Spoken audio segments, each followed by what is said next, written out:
तो last class में बताया था कि average kinetic energy of 1 mole gas जो होता है वो कितने के बराबर होता है? 3/2 ना, RT के बराबर। अब इस एवरेज काइनेटिक एनर्जी को अगर मैं ½ mv² लिखूं, ये कितने के बराबर बनेगा? 3/2 RT के बराबर यही बनेगा। यहाँ से जो V आएगा वो कितना आएगा? √3RT/कैपिटल है। देख रहा? ये कौन सी वेलोसिटी बनती है? ये जो V बनता है ना, ये कौन सी वेलोसिटी बनती है? RMS वेलोसिटी बनती है। ये RMS वेलोसिटी क्या होती है? रूट मीन स्क्वायर वेलोसिटी, मतलब एक ऐसा वेलोसिटी जिसमें पहले रूट करते हैं, फिर इस मीन लेते हैं और फिर स्क्वायर करते हैं। पहले स्क्वायर करते हैं, फिर मीन लेते हैं और फिर स्क्वायर रूट करते हैं। ठीक है। और ये एवरेज वेलोसिटी नहीं होती। एवरेज वेलोसिटी इससे अलग होती है। जो एवरेज वेलोसिटी है वो √8/π RT/m के बराबर होता है। ठीक है। एवरेज वेलोसिटी जानते हो कि नहीं जानते हो? एवरेज जानते हो कि नहीं जानते हो तो लोग? एवरेज क्या होता है? जैसे मान लो इस क्लास में जितने भी लोग हैं सबका एवरेज मास निकालना है, तो क्या करोगे? सबका मास जोड़ेंगे और फिर सबके नंबर से डिवाइड कर दें। ठीक है, जो टोटल नंबर ऑफ स्टूडेंट है उसे डिवाइड कर, है ना? तो ऐसे ही एवरेज लेते हैं। तो आरएमएस मास कैसे निकालते थे? पहले सबका मास लेंगे, सबके मास का स्क्वायर करेंगे, फिर सबके मास को जोड़ेंगे, मतलब स्क्वायर करके जोड़ेंगे, फिर टोटल नंबर से डिवाइड करेंगे और फिर स्क्वायर रूट लेंगे, तो वो क्या बनेगा? आरएमएस बनेगा। समझ में आ रहा है? रूट मीन स्क्वायर उसको बोलते हैं।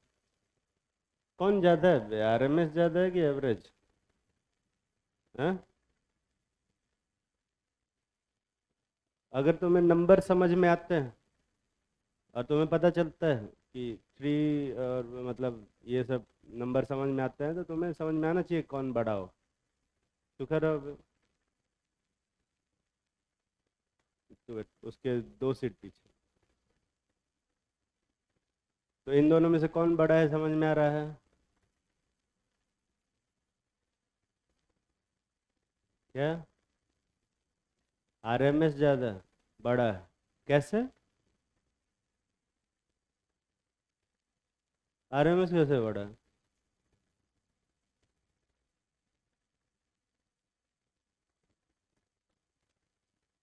तो लोग छोटा बड़ा तो पहचान लेते हो ना बे कि ये छोटा है और ये बड़ा है। कैसे आरएमएस बड़ा लग रहा है तुझे?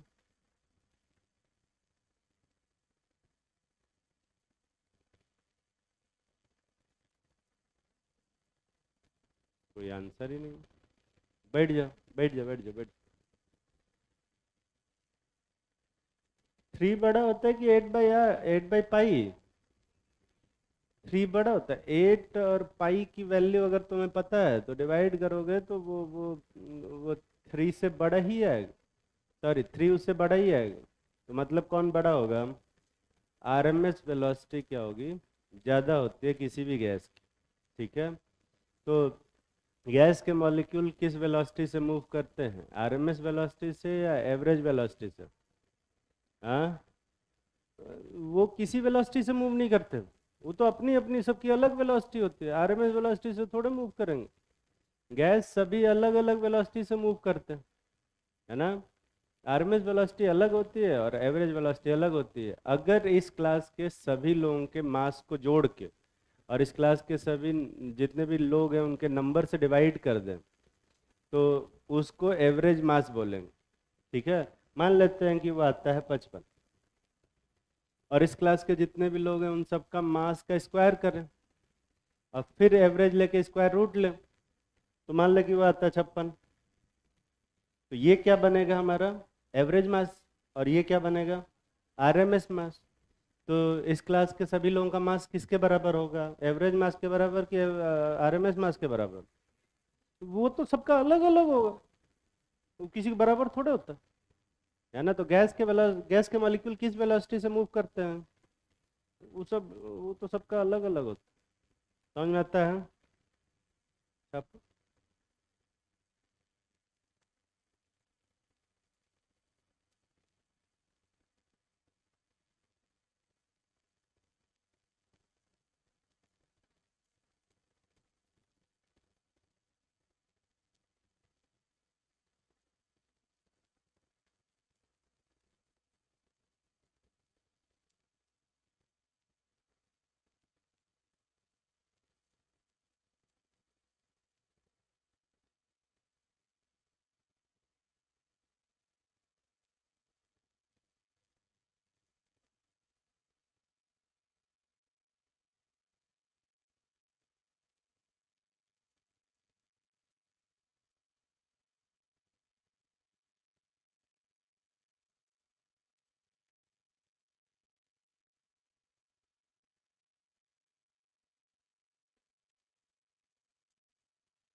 लिख लिया।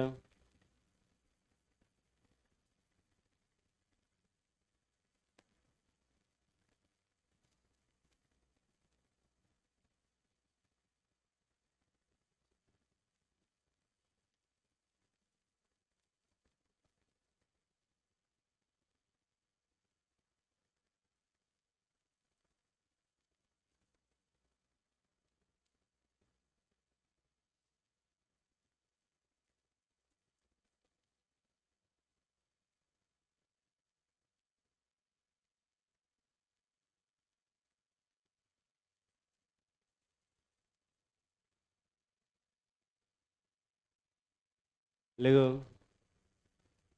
Calculate RMS velocity of RMS velocity of oxygen molecule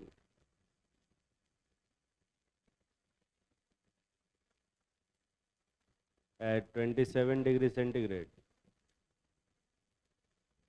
at 27 degree centigrade in meter per second, in meter per second कर।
कितने लोग कुछ ना कुछ एक्सप्रेशन लिख ले जिसको सॉल्व करने से आंसर आएगा?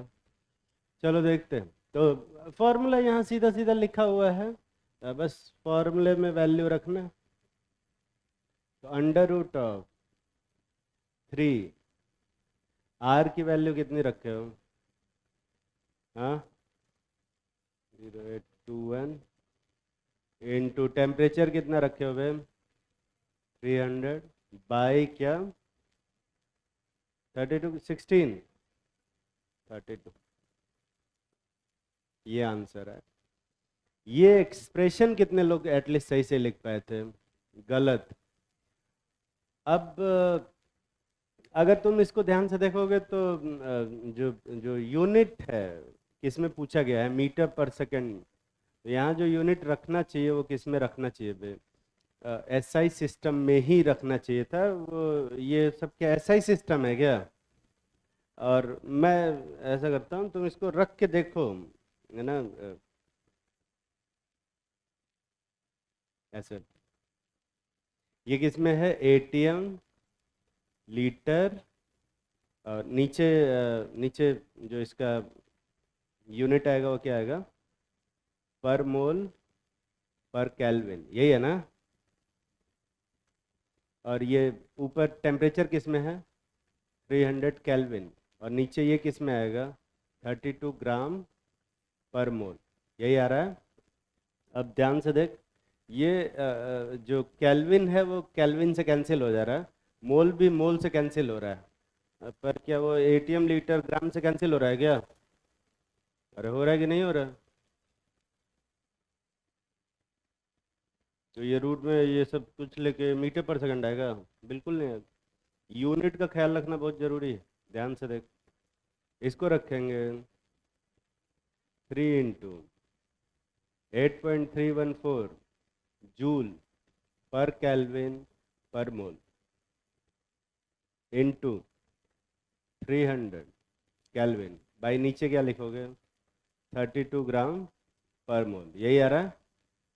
अरे यही आ रहा है ना?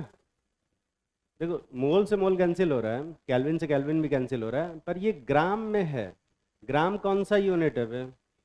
सीजीएस है ना, उसको सी ऐसा ग्राम में नहीं रख सकते। कितने लोग ये एक्सप्रेशन लिखे थे बाय द वे? ये भी गलत है ना। तो यहाँ पे ग्राम में नहीं लिख सकते, इसको किस में कन्वर्ट करना पड़ेगा? किलोग्राम। तो ग्राम को किलोग्राम में कन्वर्ट करोगे तो इसमें किससे डिवाइड करना पड़ेगा?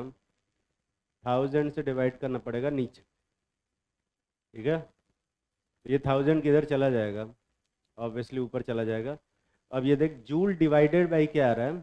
केजी। ये जूल डिवाइडेड बाई केजी कितना आता है, कोई बता सकता है? हाँ, मीटर स्क्वायर पर सेकंड स्क्वायर। अगर तुम्हें यूनिट एंड डायमेंशन आता है फिजिक्स का तो तुम्हें समझ में आना चाहिए कि जूल डिवाइडेड बाई केजी जो होता है वो मीटर स्क्वायर पर सेकंड स्क्वायर होता है। और अगर तुम्हें ये भी नहीं समझ में आता तो कोई बात नहीं, मैं बताता हूँ। ये देखो, kinetic energy is equal to कितना होता है? हाफ एम वी स्क्वायर होता है, यही होता है ना बे? तो काइनेटिक एनर्जी का यूनिट कितना होता है? जूल। हाफ का यूनिट कुछ नहीं होता, मास का यूनिट केजी, और वेलोसिटी का यूनिट मीटर पर सेकंड का होल स्क्वायर, यही बन रहा है। तो जूल इक्वल टू कितना बनेगा? केजी मीटर स्क्वायर पर सेकंड स्क्वायर। तो जूल में केजी से डिवाइड करोगे तो क्या बनेगा? मीटर स्क्वायर पर सेकंड स्क्वायर। तो ये जूल से केजी काटना, ये बनेगा मीटर स्क्वायर पर सेकंड स्क्वायर। तो ये स्क्वायर रूट से बाहर आएगा तो किस में आएगा ये वैल्यू? Metre per second. तकलीफ में हो? ये बहुत सारा एक ही लाइन में काट दिए हैं, समझ तो नहीं रहे हो ना? अबे समझ रहे हो कि नहीं? कितने लोग ये एक्सप्रेशन लिखे थे? ईमानदारी से हाथ उठाओ। एक्सप्रेशन तो लिखना चाहिए था, दिमाग पे ज़्यादा जोर पड़ रहा है। चलो फिर आसान क्वेश्चन देते हैं। लिखो, सेम यही क्वेश्चन है पर अब ये क्वेश्चन आसान हो जाएगा। ठीक है, लिखो। If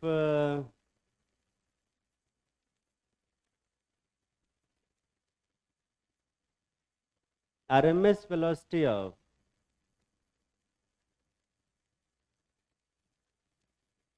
ozone at 127 degrees centigrade is x meter per second. X meter per second. Calculate RMS velocity of oxygen at 27 degrees centigrade in meter per second. Same ऊपर वाला ही क्वेश्चन है। अरे क्या पूछे, RMS velocity of oxygen at 27 degree centigrade in metre per second पूछे, वही बताना है। पर ये वाला क्वेश्चन अब आसान हो, ठीक है, क्योंकि इस बार तुम्हें आंसर किसके टर्म्स में निकालना है, एक्स के टर्म्स में। करो।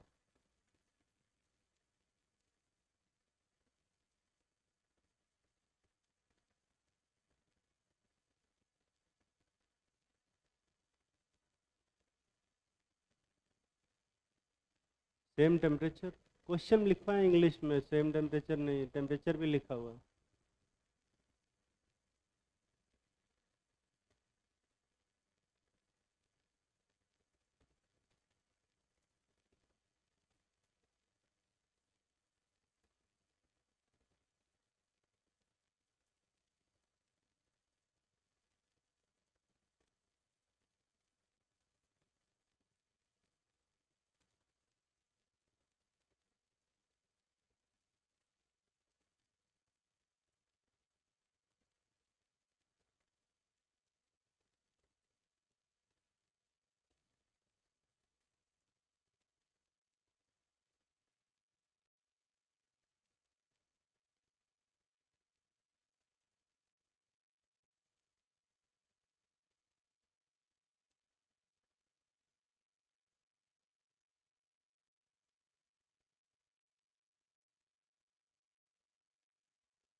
कितने लोग कुछ ना कुछ आंसर निकाल लिए?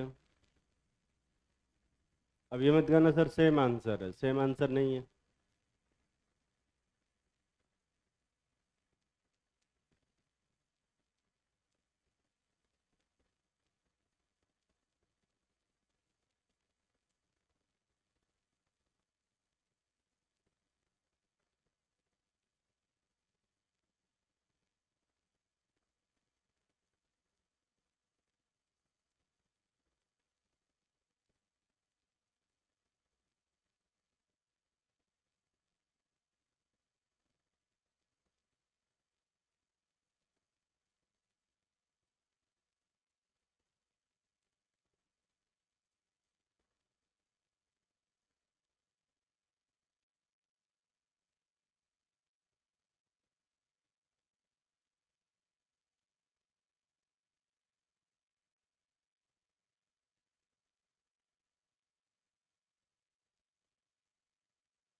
चलो देखते हैं। तो सबसे पहला जो स्टेटमेंट था वो आरएमएस स्पीड ऑफ ओजोन था ना, वो कितना आ रहा था, √3r। टेम्परेचर कितना दिया था, हाँ 400 बाई मॉलिकुलर वेट कितना है 48, ये कितना दे रखा है x। आर का यूनिट क्या है और एम का यूनिट क्या है उसकी चिंता मत करना, है ना। दोनों जगह पे सेम यूनिट रखोगे अपने आप कैंसिल हो जाएगा, ठीक है। तो ये मत चिंता करना कि आर की वैल्यू हम 8.314 रखेंगे और यहाँ पे 48/1000 करेंगे तभी आंसर आएगा, बिल्कुल ज़रूरी नहीं। ये किस में आ रहा है, मीटर पर सेकेंड। अपने को क्या निकालना है, आरएमएस स्पीड ऑफ ऑक्सीजन। ये कितना आएगा, √3r इंटू 300 बाई क्या पे 32। इसकी वैल्यू बतानी है तो कोई इसको सॉल्व करके निकाल पाएगा क्या, हाँ।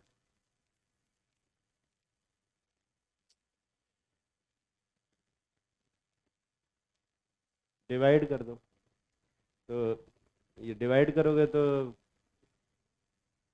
x डिवाइडेड बाई, सॉरी नीचे वाले में ऊपर वाले से डिवाइड कर दो, ठीक है। नीचे वाले में ऊपर वाले से मतलब लाइक इसमें डिवाइड कर दो इससे, ठीक। ये कर सकते हो, तो ये क्या बनेगा, VRMS of oxygen divided by x is equal to कितना पे, ये पूरा वैल्यू रूट की बनेगी। बताओ ऊपर क्या आ रहा है, ऊपर क्या आएगा, ये रूट से रूट कैंसिल हो जाएगा क्या, ये रूट से रूट को कैंसिल कर सकते हो, नहीं बे, वो हाँ भी बोलना उसी में, हाँ सर कैंसिल कर दो बढ़िया, रूट परेशान कर रहा है, रूट से रूट कैंसिल नहीं होता बे। ऊपर आएगा ये 3 से 3r कैंसिल हो जा रहा है, नहीं ऊपर क्या आ रहा है 300 इंटू 48, नीचे क्या आएगा 400 इंटू कितना 32, और ये सब अंडर रूट में होगा, दिख रहा है। इसमें से कुछ कैंसिल हो रहा है, ये 0 0 कैंसिल हो रहा है, मुझे लग रहा है 16 से कैंसिल हो जा रहा है, तो ये 2 आएगा और ये कितना आएगा 3, एक एक्स भी तो बच रहा है, तो ये कितना आ रहा है 9/8 मतलब 3/2√2, यही आ रहा है। तो जो x की वैल्यू जो ये वैल्यू आएगी वो इतनी है, 3x डिवाइडेड बाई 2√2 के बराबर है। ये आंसर अपने मन से कितने लोग निकाल पाए वो हाथ उठाओ। मतलब बाकी लोगों में मैथ्स को हैंडल करने की थोड़ी सी कैपेबिलिटी कम है, ठीक है। कल तो लोगों का कोई टेस्ट हुआ था क्या, इसीलिए सदमे में हो गया तो लोग, क्या आया था टेस्ट में, मोल और रिडॉक्स, वही वही वही क्वेश्चन ही आया हूँ, कोई बात। मैंने जो पढ़ाया था उसमें से कुछ आया था या उसमें से कुछ आया ही नहीं था, पेपर लाया है कोई, पेपर लाओ।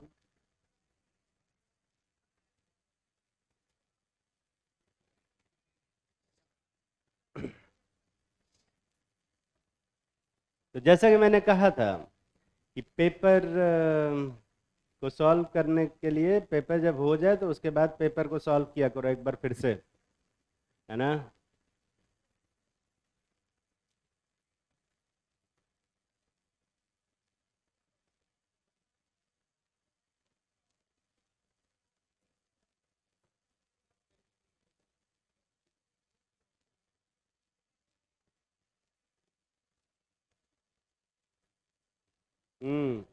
ये पेपर कठिन है, नीट के लेवल से टफ पेपर बना हुआ है ना, बिल्कुल हाँ वो दिख रहा है, और इसीलिए तो मेरा सदमे में जाना बहुत जेन्युइन। पेपर पेपर नीट के लेवल के हिसाब से टफ, ठीक है। तो मैं तुम्हें बता दूं, अगर इसमें तुम्हारे कम नंबर आ रहे हैं बिल्कुल भी परेशान होने की ज़रूरत नहीं है, क्योंकि हाँ, मार्क्स तो कम आएंगे तो तुम्हें टेक्स्ट टेस्ट के मार्क्स का क्या करना है?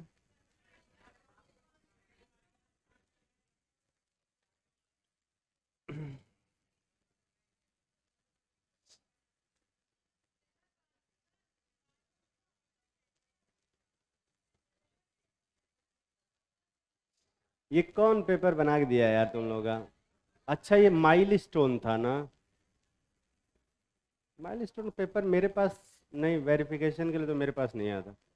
पर ये पेपर टफ है, ठीक है। जिसने भी ये पेपर बनाया है अ, पता नहीं क्या सोच के बनाया है, बट नीट में इस तरह का पेपर नहीं देना चाहिए, ठीक।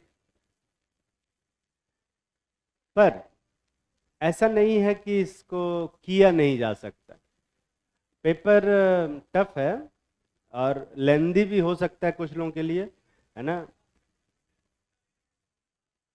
क्या?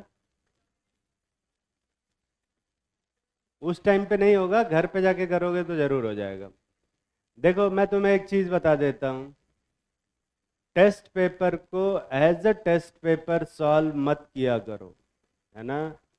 As a practice paper solve किया करो। अगर टेस्ट में सॉल्व नहीं हुआ है एक भी क्वेश्चन, या कोई भी क्वेश्चन, ऐसे मान लो 50 क्वेश्चन थे, तुमसे 10 क्वेश्चन नहीं लग पाए, कोई दिक्कत वाली बात नहीं। घर जाओ, बाकी के 40 लगाओ, कैसे भी करके, है ना? अब वो देखो, पेपर डिस्कशन का मतलब है ना कि मैं डिस्कस करूंगा, ठीक है। तू लोग आपस में नहीं डिस्कस करोगे।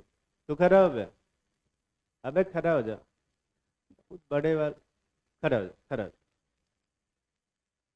अभी समझा रहे हैं, सुन ले मेरी बात। अरे मेरी बात सुन तो ले। मैं क्या बोल रहा हूँ, ये क्या बोले जा रहा है, मैं क्या कह रहा हूँ कि मैं कह रहा था कि जब मैं पेपर डिस्कस करूँ तो तू डिस्कस मत करना आपस में, ठीक है। और ये सुनने के बावजूद भी तू डिस्कशन कर रहा था, ठीक है। तो इसको मैं ये एज्यूम करूंगा कि तू मेरी बात सुन नहीं रहा, ठीक है। और सुन रहा था कि नहीं सुन रहा था? नहीं सुन रहा था? क्या कह रहा है? नहीं सुन पाया 3 बार बोलने के बावजूद भी? तो मैं ये एज्यूम करूंगा कि तू सुनना भी फिर भी क्योंकि तुझे मेरी बात माननी नहीं थी, है ना? इसलिए तू ऐसा कर रहा था, ऐसा 2-3 बार, और मेरे पूछने के बावजूद भी तू उस पर रुका नहीं। तो अ,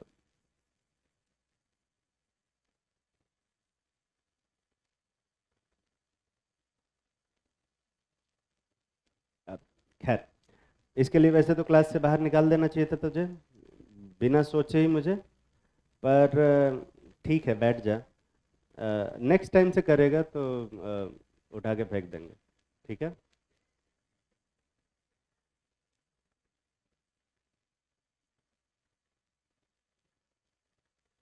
चलो, एक ऐसा क्वेश्चन करते हैं जो मुझे लगता है कि तुम्हें लगता है कि कठिन लगेगा, पर एक्चुअली में वो काफी आसान है।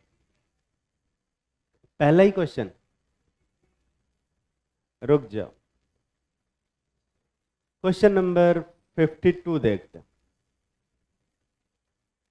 एक simplest formula of a compound containing 50% of element x है और 50% ऑफ एलिमेंट वाई। अब मैं इसकी बात नहीं कर रहा हूं कि क्वेश्चन कठिन है या आसान। मैं ये कह रहा हूं, इस क्वेश्चन को अगर तुम ध्यान से पढ़ते हो, ठीक है, तो पेपर में चाहे कितना भी कठिन क्यों ना हो, है ना, पेपर में कुछ क्वेश्चन तो ऐसे रहते ही हैं जो कि बहुत आसानी से सॉल्व हो जाते। एटलीस्ट वही खोज के कर दो, वो तो कर ही सकते हो। तुम लोग का पेपर देने का जो कन्वेंशनल तरीका है ना, वो तुम्हें छोड़ना पड़ेगा।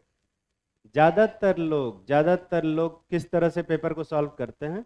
वो क्वेश्चन नंबर 51 पढ़ते हैं, फिर उसको बढ़िया समझते हैं, फिर उसको सॉल्व करते हैं, फिर उसको बबल करते हैं, और फिर उसके बाद 52 पे जाते हैं। फिर उसको सॉल्व करेंगे, बबल करेंगे, 53 पे जाएंगे। और ये ऐसा करते हुए वो 100 तक पहुंचते हैं, है ना, क्वेश्चन नंबर 1 से। और बहुत सारे लोग तो ऐसे होंगे जो क्वेश्चन नंबर 1 से स्टार्ट करते होंगे। लाइक क्वेश्चन नंबर 1 क्या है, ठीक है, बहुत सारे लोग, क्योंकि उन्होंने काउंटिंग ऐसे ही पढ़ी है। काउंटिंग तो 1 से स्टार्ट होती है और 1 से लेके 100 तक जाती है ना। और इसीलिए जो क्वेश्चन पेपर है उसमें भी 1 से लेके 100 तक जाएंगे। कौन बोला है तुमको ऐसे करने के लिए? कितने लोग ऐसे हैं जो 1 से लेके 100 तक लाइन बाय लाइन ऐसे करते हैं, 1 से लेके 100 तक? होंगे, उसमें शर्म के मारे हाथ नहीं उठा रहे। तो ऑब्वियसली सबसे पहले क्या करना चाहिए तुम्हें, बायो, ठीक है। तो तुम्हारी काउंटिंग स्टार्ट होनी चाहिए 101 से, ठीक है। क्या, अब कुछ लोग इसमें होंगे 151 से स्टार्ट करते होंगे। वो डिपेंड करता है, मैंने कहा ना, कैसे भी स्टार्ट कर सकते हो। और जरूरी नहीं कि इंक्रीजिंग ऑर्डर में करो, तुम डिक्रीजिंग ऑर्डर में भी कर सकते हो, ठीक है। तुम 150 से स्टार्ट कर सकते हो, 149, 148, 147 ऐसे करके कर सकते हो। कौन बोला है तुमको इंक्रीजिंग ऑर्डर में ही करने के लिए? और कौन बोला है तुम्हें कि 50-50 का सेट बना के ही करने के लिए? 10-10 के सेट बना के करो। तो पहले तो ये कन्वेंशन हटा दो कि पहला क्वेश्चन नहीं आया तो फिर उसी पे लगे रहेंगे, फिर अगला क्वेश्चन करेंगे। पहला क्वेश्चन टफ है, मत करो। पहला क्वेश्चन वैसे मैं बताऊं टफ तो नहीं है, पर क्या है ना कि थोड़ा सा मतलब एटॉमिक मास किया कितना दिया हुआ है, 27। एटॉमिक मास दिया 27, ठीक है। ये कह रहा है कोबाल्ट, मारेंगे अभी।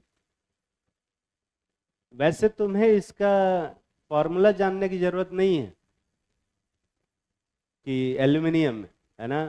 पर अगर एटॉमिक मास 27 है और इक्विवेलेंट मास 9 है, तो एन फैक्टर कितना होगा, 3। ये समझ में आता है या नहीं आता?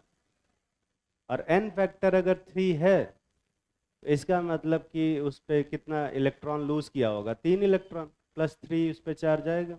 और +3 चार्ज आएगा तो उसके क्लोराइड का क्या फार्मूला होगा, MCl3। उसके ऑक्साइड का क्या फार्मूला होगा, M2O3, है ना। उसके M2O3 ऑक्साइड का क्या फार्मूला होगा वे, M2O3, ये समझ में आता है। सल्फेट का क्या फार्मूला होगा, M2SO4 थ्राइस। बोल ही नहीं रहे हैं सभी। इसका मतलब है कि बहुत ज्यादा इमेजिनेशन की दिक्कत है तुम्हें, दिमाग में नहीं सॉल्व करते हैं क्वेश्चन, है ना।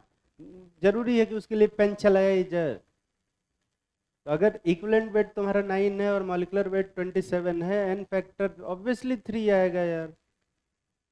और एन फैक्टर 3 आएगा तो अब एम पे 3 पॉजिटिव चार्ज है।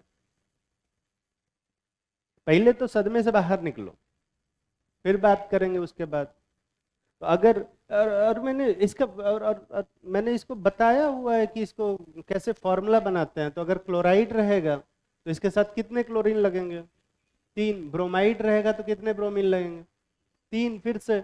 लेकिन ऑक्साइड रहेगा तो ओ पे 2- होता है, तो यहाँ मेटल 3 लेना पड़ेगा, 2 और ऑक्सीजन 3, M2O3 बनेगा। यही तो करना था।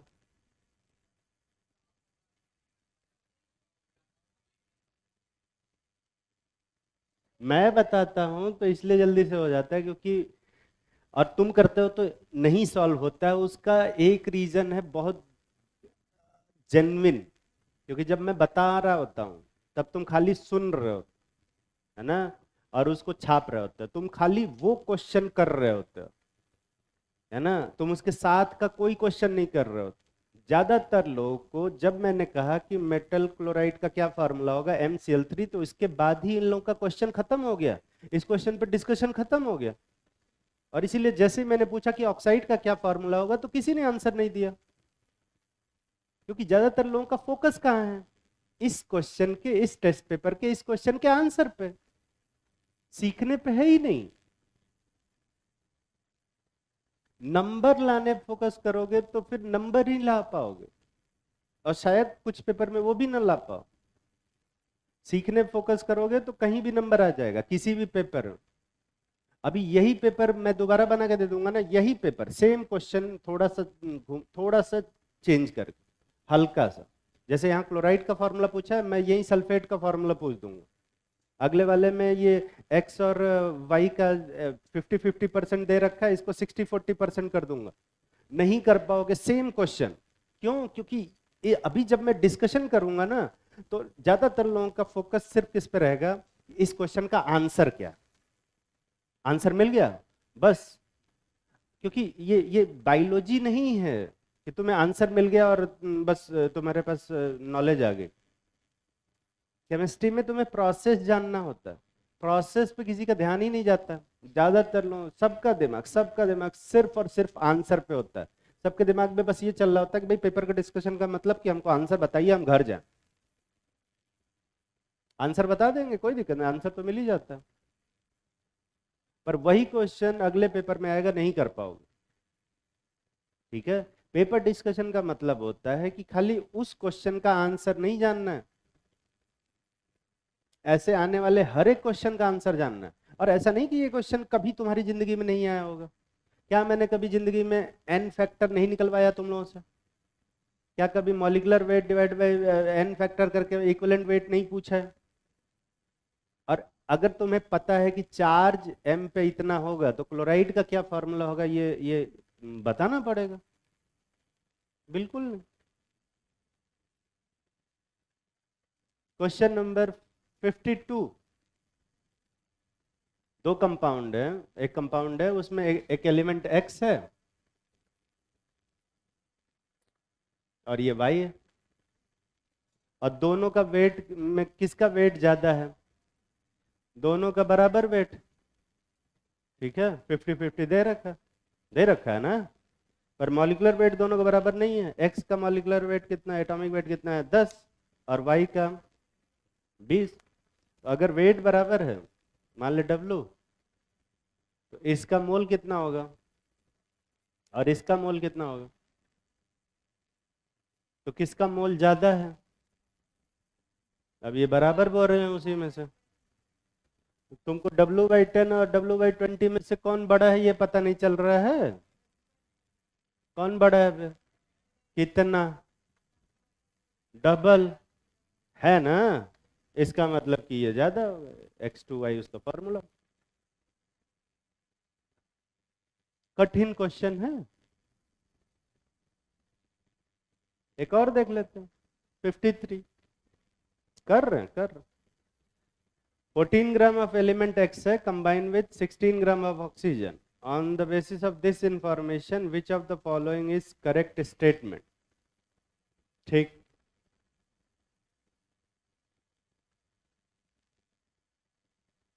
एक्स है और ऑक्सीजन, क्या बना रहे हैं?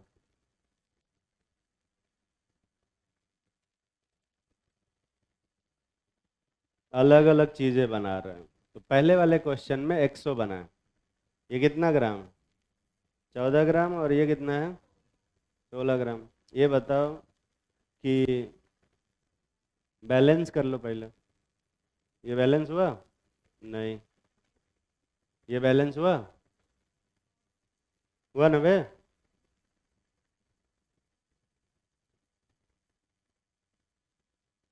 तो इसका इसका मास कितना होगा, इसमें किससे डिवाइड करोगे? 32। और इसमें किससे डिवाइड करोगे? एम। किसका मोल ज़्यादा होगा, एक्स का या ऑक्सीजन का? एक्स का। कितना?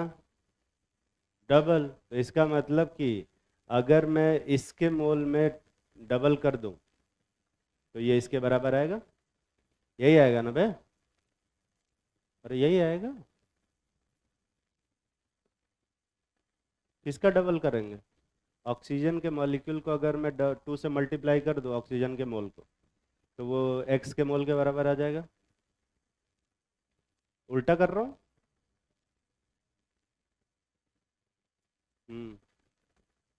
बात तो सही है। मैं दूसरे वाले मेथड से कर लेता। बेसिक मैथ्स इसीलिए थोड़ा जरूरी है। इसका 1 मोल इसके कितने मोल से रिएक्ट कर रहा है? Half mole. इसका 2 मोल इसके कितने मोल से करेगा? 1 मोल से। इसका x मोल इसके कितने मोल से करेगा? x/2 moles. तो अगर मैं इसमें 2 से मल्टीप्लाई कर दूं तो क्या ये दोनों बराबर हो जाएंगे? होंगे ना बे? या इसमें 2 से मल्टीप्लाई करने से वो दोनों बराबर हो? क्या किया मैंने? उसके मोल में 2 से मल्टीप्लाई करके इसको बराबर किया है। यही किया है ना? और इसमें इतना कॉन्फिडेंस से बोलते हैं ना कि अब मैं ही कंफ्यूज हो गया कि नहीं सर गलत है। वो ये भी नहीं करे, कंसिडर भी नहीं, सोच भी नहीं रहे हैं कि शायद हम ही गलत सोच रहे हो, या हो सकता है कि शायद सर ही गलत सोच रहे हो। शायद बोल देते, वो सीधा करें ना गलत। एक बार देख तो लो, सुन तो लिया करो। क्या पता मेरी मैथ्स तुमसे अच्छी हो, पॉसिबिलिटी है कि नहीं? शायद इसमें शायद लगा रहे हैं। ऑब्वियसली मेरी मैथ थोड़ी सी अच्छी होगी तुमसे, तुमसे तो अच्छी। इस मामले में तो मैं तुमसे बोल ही सकता हूँ, जेई वालों के सामने नहीं बोलता हूँ मैं, है ना, क्योंकि मेरी मैथ एक्चुअली में उतनी अच्छी नहीं थी, जस्ट कट ऑफ क्रॉस हुआ था जेई में। और कॉलेज में आने के बाद मैंने काफ़ी मैथ्स पढ़ी है। मैंने पूरा थियरी ऑफ रिलेटिविटी पढ़ी है, उसके लिए पूरा मैथ्स पढ़ना पड़ा, पूरा क्वांटम मैकेनिक्स पढ़ा, उसके लिए बहुत मैथ्स पढ़ना पड़ता। और पूरा रामानुजन की पूरी थियरी पढ़ डाली है, वो इन्फिनिट सीरीज उनकी सारी पढ़ डाली है। तो ये तो क्या बोल,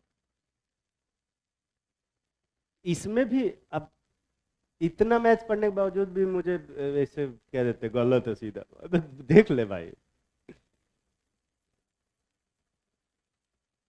अब देखो, प्रॉब्लम ये नहीं है कि तुम मुझे गलत बोल दे, प्रॉब्लम ये है कि यही गलती तुम एग्जाम में करते हो फुल कॉन्फिडेंस के साथ, है ना? एक कॉन्फिडेंस की प्रॉब्लम है ना। तो जहां कॉन्फिडेंस होना चाहिए वहां नहीं है, जहां नहीं होना चाहिए वहां भर भर भर के। ये बताओ, ये क्या यहां से m की वैल्यू निकाल सकते हो? 7 आ रहा है। तो पहला वाला स्टेटमेंट ही करेक्ट है। तो अगर पहला वाला स्टेटमेंट करेक्ट हो जाता है तो मैं तुम्हें बताऊं, इसके बाद से पहला वाला टिक करके आगे मत बढ़ जाया करो, है ना? 7 आंसर आ रहा है। इसका m की वैल्यू कितनी आ रही है यहां से?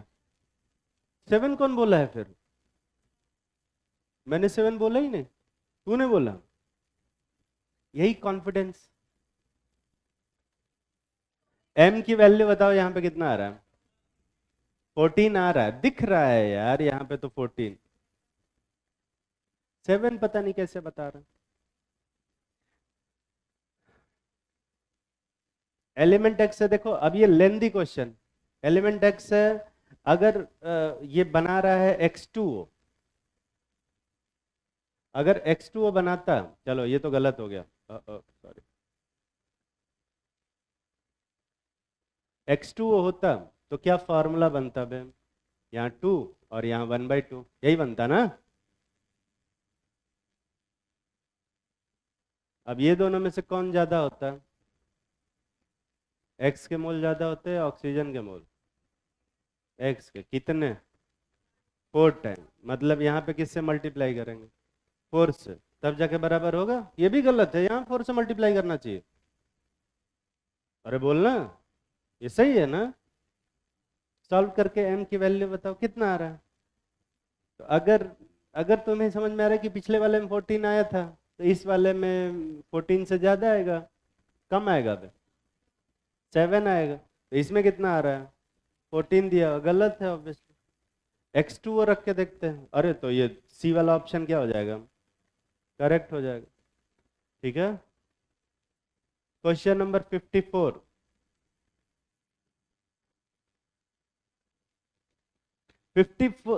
54 में मैग्नीशियम 12 ग्राम दे रखा है, मतलब कितना मोल होगा? 1/2 आधा मोल होगा, दिख रहा ना। अगर तुम्हें वेट दिया है और एटॉमिक वेट दिया है तो मोल बता पाओगे? समझ में आ रहा है क्या बोल रहे हैं?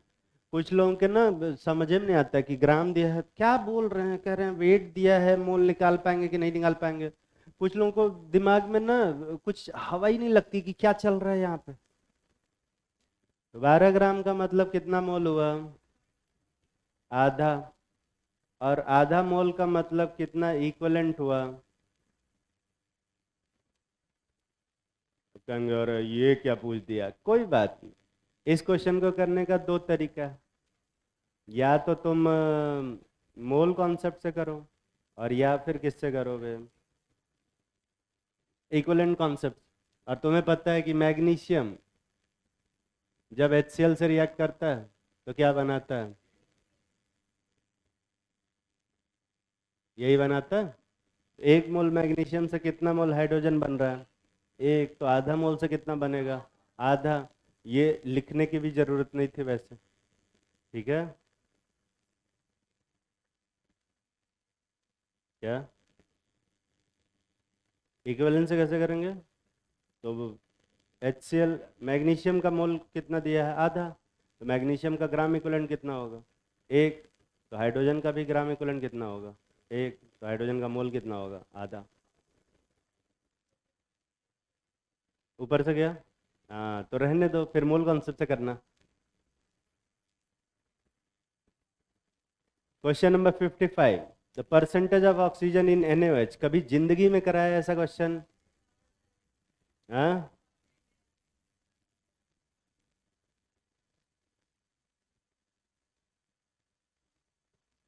क्वेश्चन नंबर 56, एक कंपाउंड है जिसमें नाइट्रोजन 28 ग्राम और ऑक्सीजन 80 ग्राम।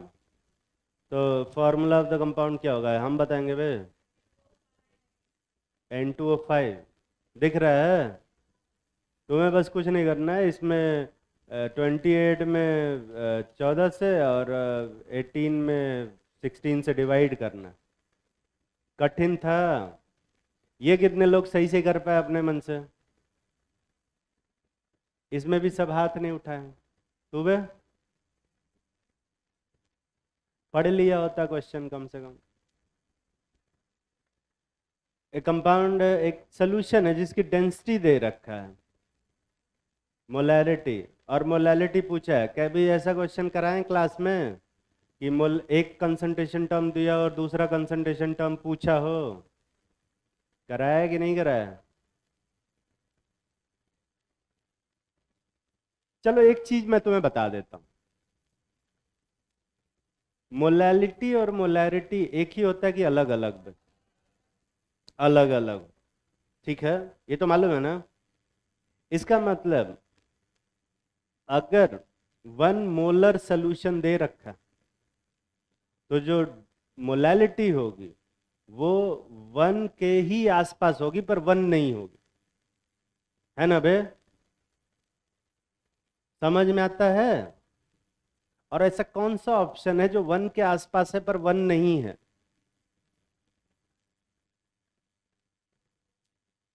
फर्स्ट। क्यों सॉल्व करोगे बे इसको?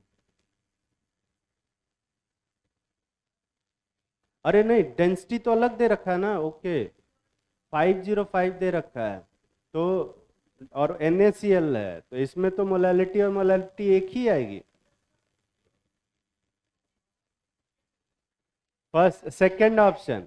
तुमने फर्स्ट किया तो हम क्या करें? सॉल्व करने से जो मोलैलिटी है ये 1 ही आ रही है। अभी जस्ट सॉल्व किया। हाँ।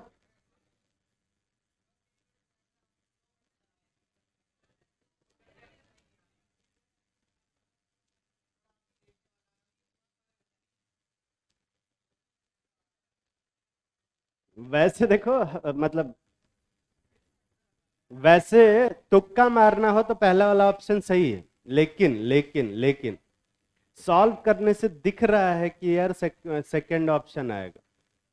बताते हैं। देखो इधर,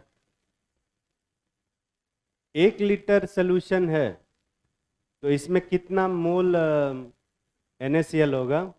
1 मोल NaCl होगा, यही होगा ना बे? अरे बोल। तो कितना ग्राम NaCl होगा? 58.5 ग्राम NaCl होगा। अबे यही होगा NaCl। ठीक। अब डेंसिटी उसकी दे रखी है कितना? 1 ग्राम। सॉरी, कितना दे रखा है? 1.0585। ठीक है। और इसका वॉल्यूम कितना है? 1000 ml। तो कोई बता सकता है कि उसका वेट कितना होगा? Weight of solution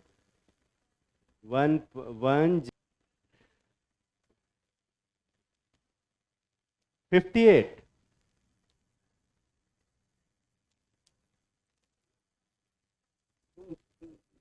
11.2 litre ammonia में कितने इलेक्ट्रॉन होंगे? सबसे पहले देखो कि 11.2 लीटर का मतलब कितना मोल होता है? 1 मोल होता है, आधा मोल होता है। 11.2 लीटर में कितना मोल होगा? आधा मोल। समझ में आता है कि नहीं आता है? और अगर आधा मोल है तो उसमें इलेक्ट्रॉन कितने होंगे? 1 मोल में इलेक्ट्रॉन कितने हैं? 10। नाइट्रोजन में कितने इलेक्ट्रॉन है बे? 7। और हाइड्रोजन में 1। तो अमोनिया में कितने हो जाएंगे? 10। तो आधा मोल है, मतलब कि इलेक्ट्रॉन कितने होंगे फिर? 5 मोल। ठीक है। और 5 मोल इलेक्ट्रॉन है, मतलब Na से मल्टीप्लाई कर दो तो आ जाएगा 3 × 10⁵ 5 Na की वैल्यू कितनी होती है? मल्टीप्लाई करो 5। ये अच्छा, इसको मैं सॉल्व करके दिखाऊं क्या? कैसे तुम लोग को ये 4 ऑप्शन नहीं दिखाई दे रहा है? मैं दिखाता हूं। वॉल्यूम कितना दिया है? 11.2। तो कितना मोल होगा, कोई बता सकता है? तो कितने मॉलिक्यूल होंगे? तो कितने इलेक्ट्रॉन होंगे?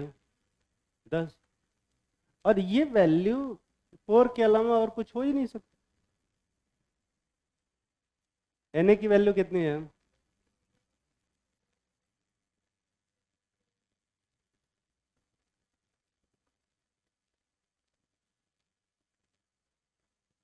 ये 1/2 दिख रहा है। ये 10 जो है मल्टीप्लाई होगा तो 24 हो जाएगा। और 2 को डिवाइड करोगे इसमें तो और क्या आ ही सकता है? Second answer.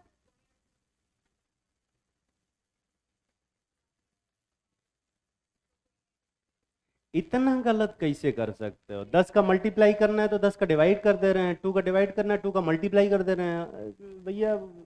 अब वो तो उसके लिए तो तुमको वापस से 5th स्टैंडर्ड में जाके तुम्हें मैथ्स पढ़ने की जरूरत पड़ेगी। ठीक है। तो कुल मिला के केमिस्ट्री की दिक्कत नहीं है, मैथ्स की दिक्कत है। और ये पेपर पूरा मैथ्स का ही सेट करके दे ही रखा है। Question number 59। NaOH सोल्यूशन को कंप्लीट न्यूट्रलाइज करना है डाई बेसिक एसिड से। मोलैरिटी ऑफ सोल्यूशन कितना होगा? 0.1। और क्या हो भी सकता है?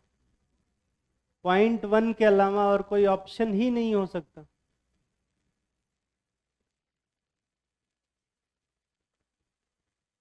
ये कितने लोग कर पाए थे 0.1? और कितने लोग चाहते हो कि हम बताएं?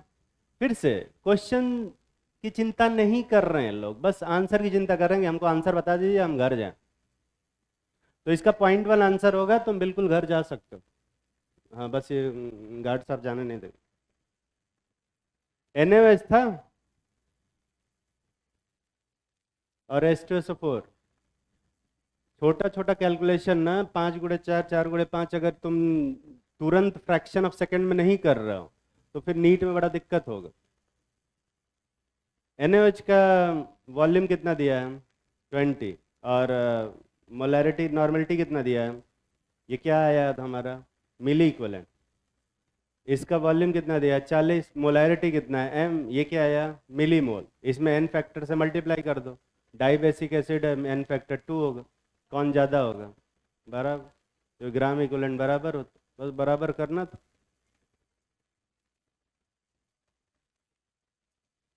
अब इसको सॉल्व करके कितना आएगा ये हम बताएंगे क्या? Question number 60। ये तो क्लास में भी कराया हुआ है इस टाइप का क्वेश्चन, और तुम्हारे मॉड्यूल में भी होगा अगर तुमने कभी जिंदगी में मॉड्यूल सॉल्व किया हो तो। क्वेश्चन नंबर 61, कौन सा मास सबसे ज्यादा है? अभी बैठ के जोड़ना पड़ेगा। 1 ग्राम एटम कार्बन जो होगा वो होगा हमारा 12 ग्राम। आधा मोल मीथेन होगा 8 ग्राम। 10 ml पानी होगा 10 ग्राम, और इतने ml ऑफ ऑक्सीजन होंगे ये 16 ग्राम होगा। तो सबसे ज़्यादा फोर्थ वाला ऑप्शन होगा। ठीक है, देखो क्या है ना, मैं तुमसे ये नहीं पूछा हूं, ये उसमें बता रहा थर्ड होगा। अरे यार, एटम्स ऑफ ऑक्सीजन पूछा है ना। अच्छा, ऑक्सीजन का एटम है आधा है, मतलब 8 ग्राम ऑक्सीजन होगा, मतलब पहला वाला। तो थर्ड कौन बोल रहा था? हाँ, फर्स्ट होगा। ठीक है, उसमें लिखा हुआ है एटम्स इंग्लिश में। हाँ, तो वो गैस भी मान के कर ले, O2 गैस मान के भी कर ले, वो भी उतना ही आएगा।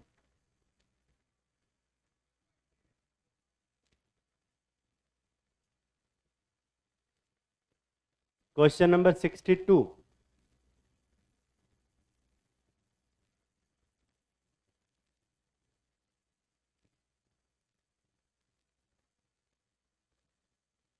क्या होता है? .1 दिख रहा है, और क्या बताएं इसमें? .1 तो क्या इस 62 पूछना है क्या बे तू लोगों? क्वेश्चन नंबर 62 कितने लोग सॉल्व करके .1 ले आए थे? देखो फिर मैं बताऊं ना, अगर तुम्हें 62 पूछना है तो फिर जाओ मैथ्स पढ़ो भैया बढ़िया, क्योंकि तुम लोग को बेसिक मैथ्स नहीं आती है, ये पढ़ाने वाला क्वेश्चन ही नहीं है। क्या ही करेंगे, चलो इधर देखो, किसके किसके बीच में रिएक्शन करा रहे हैं? बेरियम क्लोराइड और सोडियम फॉस्फेट, यही है ना? अब इसमें से कुछ हैं वो देख ही नहीं रहे हैं, उनको कह रहा है कि अब क्या पेपर हो गया, अब तो क्या ही करना है, अब इसमें जो नंबर आने हैं अब इसको इसके बारे में कितना भी पढ़ लें, पेपर में इस पेपर में नंबर तो बढ़ने हैं नहीं, और इसीलिए वो देखेंगे भी नहीं। बहुत अच्छी बात, वेरी गुड, बहुत अच्छे डायरेक्शन में जा रहे हो, क्योंकि तुम्हारा एम क्लियर है इस पेपर में नंबर लाना। तो ठीक है, फिर तो क्या ही कर सकता है। तो अगर जिसका एम है ना इसी पेपर में नंबर लाना, तो फिर इस पेपर के लिए मेहनत करना शुरू करो। अगला माइलस्टोन कब है उसका सिलेबस निकालो और उस टेस्ट के लिए पढ़ना शुरू करो। ये पेपर छोड़ दो, तुम्हारे पास का नहीं है, रहने दो। तो इसको बैलेंस करके क्या बनाना था? कैल्शियम फॉस्फेट ना बेरियम फॉस्फेट बनाना था। बना ले बेरियम फॉस्फेट।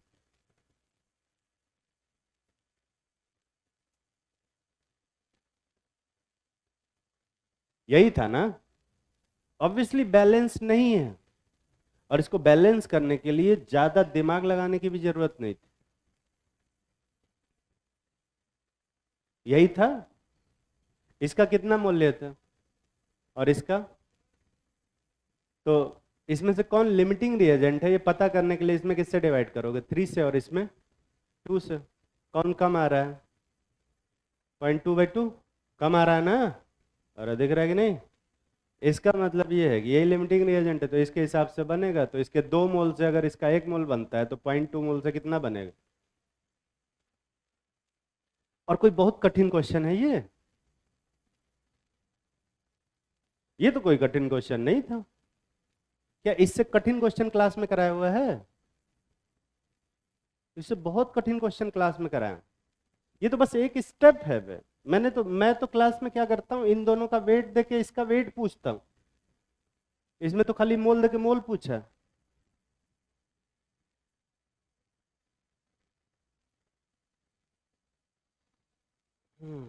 क्वेश्चन नंबर 63 देखते हैं। डेंसिटी दिया है, मोलैरिटी दिया है, और मोलैलिटी पूछा है। और अगर तुम्हें ये एक नया क्वेश्चन लगता है ना, तो तुम ये क्वेश्चन वापस से पढ़ो 57। ये दोनों क्वेश्चन एक ही है। मोलैरिटी और डेंसिटी देख के मोलैलिटी पूछा है?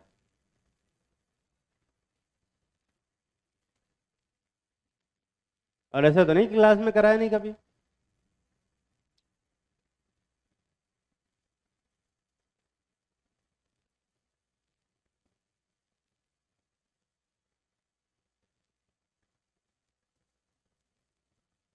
चलो ठीक। अगर तुम्हें फिर से मोलैलिटी मोलैरिटी समझ में आती है तो तुम्हें समझ में आना चाहिए कि जो मोलैलिटी की वैल्यू होगी वो मोलैरिटी के पास ही होगी, और कोई ऑप्शन ही नहीं है थर्ड के अलावा। सॉल्व करने की भी जरूरत नहीं थी। ठीक है, कैलकुलेटेड तुक्का मार के भी इसको कर सकते हो।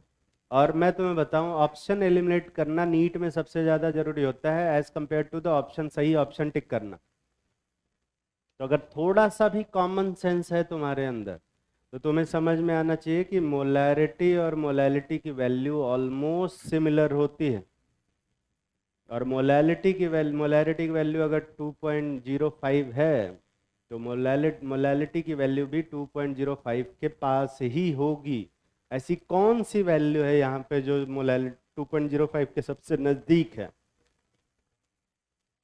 ये इसको कितने लोग कर पाए थे? उसके बावजूद भी सिर्फ 4-5 लोग हाथ उठा रहे हैं पूरे बैच में। क्वेश्चन नंबर 64 फिर से एक डिफरेंट क्वेश्चन नहीं है। हाँ, क्या? न- हाँ, फिर कैलकुलेट करते करते फिर और क्या। क्वेश्चन नंबर 64, ये क्वेश्चन भी नंबर ऑफ मॉलिक्यूल पूछ रहे हैं।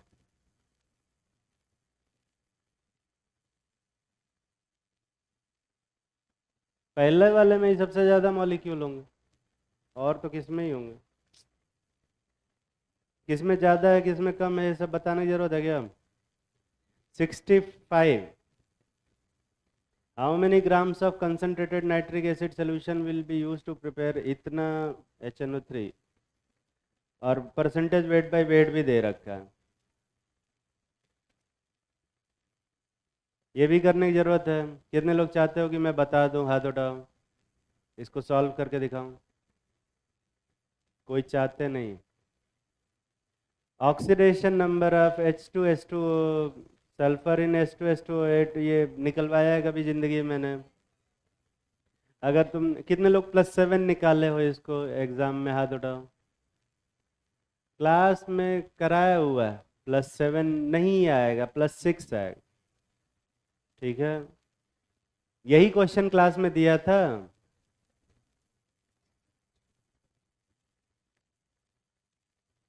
एक कंपाउंड है XYZ, पूछ रहे हैं कि क्या फार्मूला होगा अगर इन सबका ऑक्सीडेशन नंबर -2 है, तो जोड़ के देखो कि इसमें 0 आ रहा है। जिसमें सारा जोड़ के 0 आएगा वही आंसर होगा।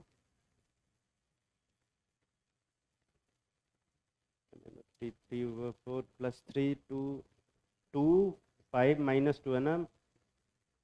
अरे यार, सेकंड वाले में क्या XiO3 2 ट्वाइस नहीं, थर्ड वाले में होगा क्या? जिसमें भी है n की वैल्यू बतानी है यहाँ पे। ये तो याद भी करवाया हुआ है। +7 से किस में जा रहा है? क्वेश्चन नंबर 68,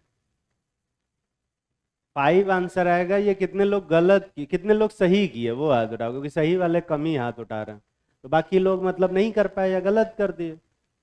एक कम से कम क्लास वाला तो सही करते। क्वेश्चन नंबर 69, डाइक्रोमेट को Fe2+ में कन्वर्ट करना है, पर क्रोमियम आयन कितना इलेक्ट्रॉन यूज होगा?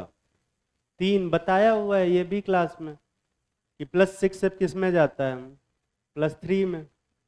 Oxidation number of nitrogen in N3H बताने की जरूरत है?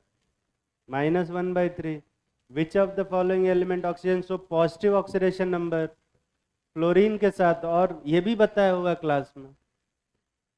फेरस ऑक्सलेट कितना लगेगा? 3/5 के, sorry, 1 mole of ferrous oxalate oxidise by 1 mole of KMnO4। नहीं, number of ferrous oxalate oxidise by 1 mole of KMnO4, तो ये 1 मोल से 5/3। हाँ,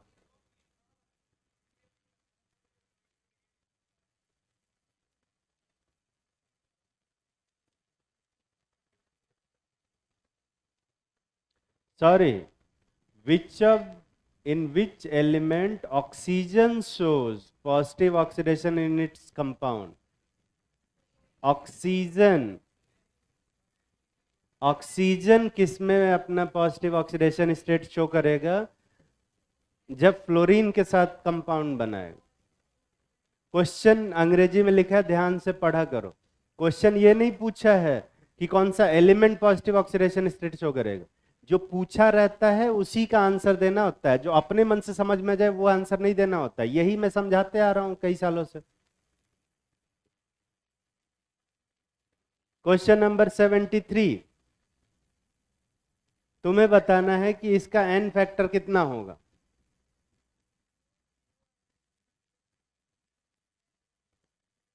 दो। ये क्या मैं ये भी कराया है क्लास में? ये एक्स और वाई जेड की वैल्यू पूछा है, बैलेंस करके लिख नहीं लोगे भाई equation. Question number 75, sulphuric acid यहाँ पे क्या यूज कर रहे हैं बे? As a oxidising agent use हो रहा है, दिख रहा है।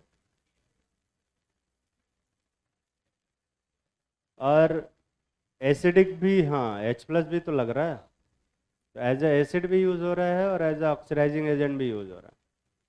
Which of the following reaction example of redox reaction? देख लोगे ना बे? हाँ, 75 क्या?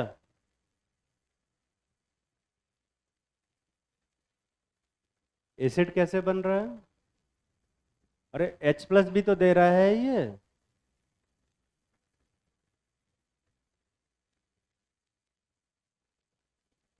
क्या बोल क्या रहा है?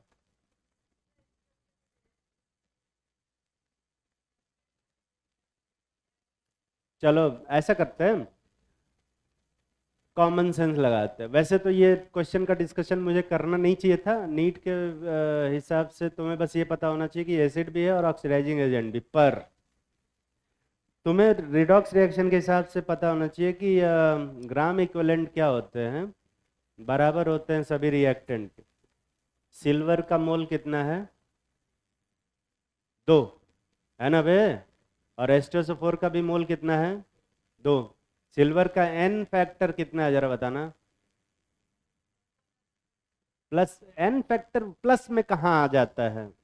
1 बोलो। हाँ, यही छोटी छोटी जो गलती को तू करती है ना, प्लस माइनस डिवाइडेड बाय 2 या डिवाइड बाय 3, ये बहुत तेरे नेगेटिव नंबर ले आएगा।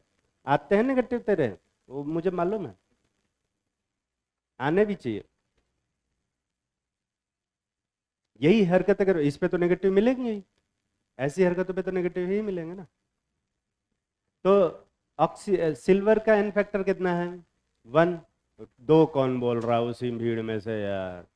सिल्वर 0 से किस में जा रहा है? +1 में। ये ये जानबूझ के इरिटेट करने के लिए बोलते हो कि ऐसे ही सही में बेवकूफ हो? सिल्वर किस में है अभी शुरू में, बाद में किस में चला गया? तो एन फैक्टर 2 कैसे हो गया? तो पर मोल्स ऑफ सिल्वर कितने इलेक्ट्रॉनों का ट्रांसफर हो रहा है?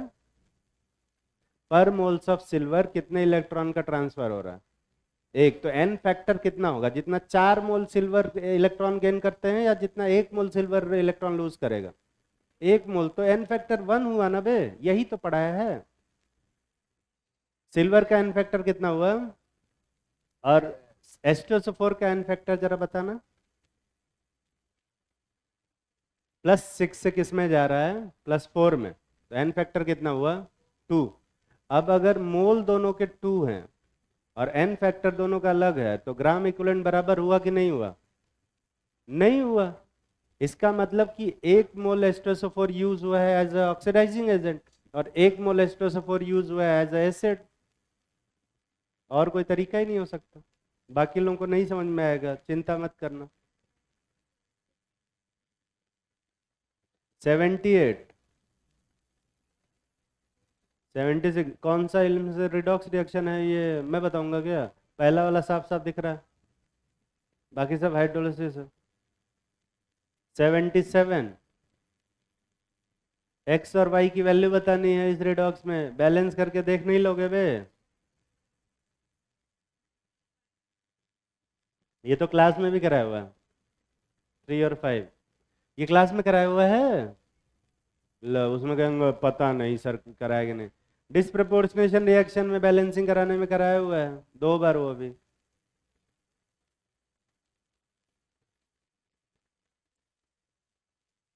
यार ये डिस्कशन करना ही बेकार है। घर पे जाके इस सारे क्वेश्चन पेपर को खुद से सॉल्व करना, खुद से, ठीक है?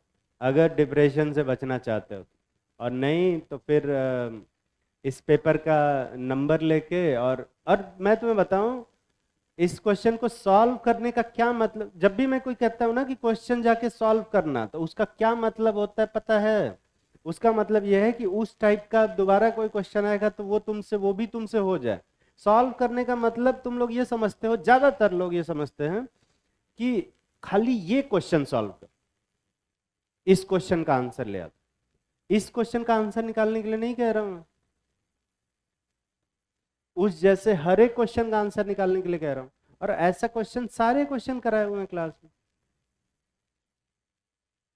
कुछ में कॉमन सेंस लगाना पड़ेगा।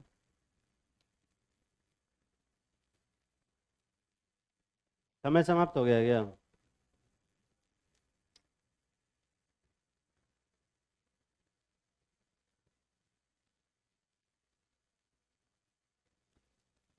चलो एक और क्वेश्चन देखता हूं मैं, इसमें से क्या लगाया जा सकता है।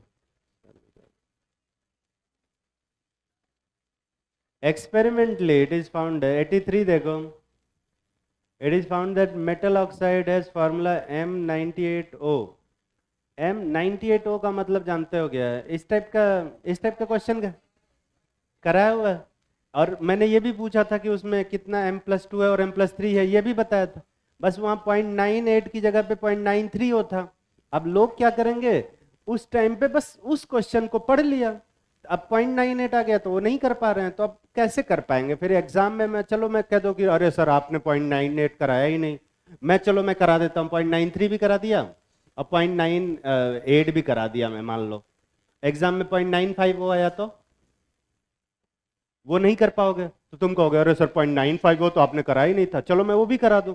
तो ऐसे कितने क्वेश्चन कराऊंगा फिर मैं ये एज्यूम करके चलता हूं कि मैंने अगर ये करवाया है तो ये कितने भी हैं, 0.95, 0.98, 0.91, कुछ भी होगा वो सब तुम करोगे, मैं तो यही एक्सपेक्ट करूंगा। और अगर मैं सारे 0.1 से लेके 0.100 तक करवाने लग जाऊं तो फिर तो मैं वही क्वेश्चन साल भर में एक ही क्वेश्चन करवा पाऊंगा, और जरूरी नहीं कि वो आई भी करे, हो सकता है आए ही नहीं फिर।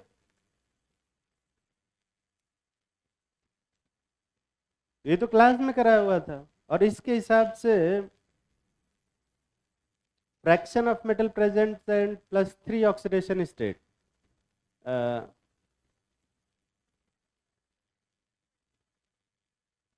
देखो फ्रैक्शन तो नहीं, percentage of metal which present in +3 oxidation state will be 4, 5, 7, सबसे कम वाला होगा 4 वाला, यही आंसर है। 4.08, 4.08 होना चाहिए।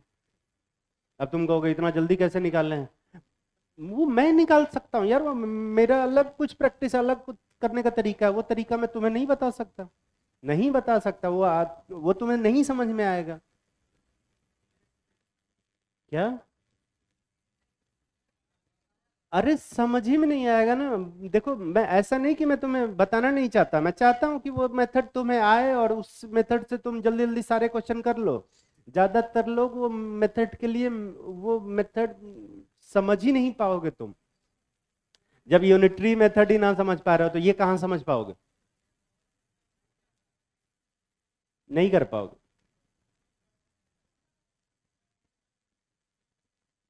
सिंपल तरीके से, सिंपल तरीके से बताया हुआ है क्लास में, जाके देखना 0.93 वाला, उसको पढ़ना, वो बहुत सिंपल तरीके से बताया। खैर, क्वेश्चन नंबर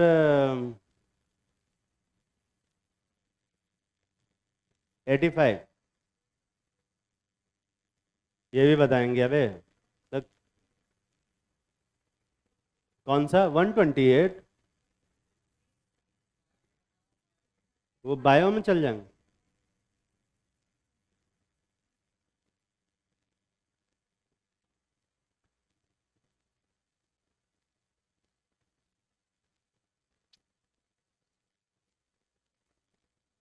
क्या बताएं इसमें से यार।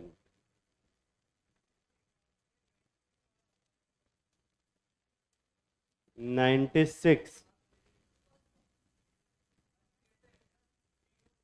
फ्लोरीन, एक minute, F2 does not undergo disproportionation reaction, बिल्कुल सही स्टेटमेंट है। Fluorine show only 0 and -1 oxidation state, दोनों सही है और करेक्ट एक्सप्लेनेशन भी है।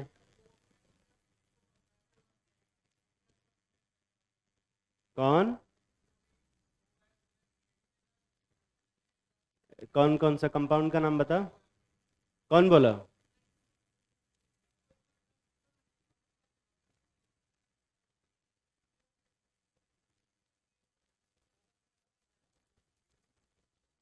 तू ये बता, फ्लोरीन का ऑक्सीजन के साथ बॉन्ड बना होगा तो इलेक्ट्रॉन किसकी तरफ शिफ्ट करेगा?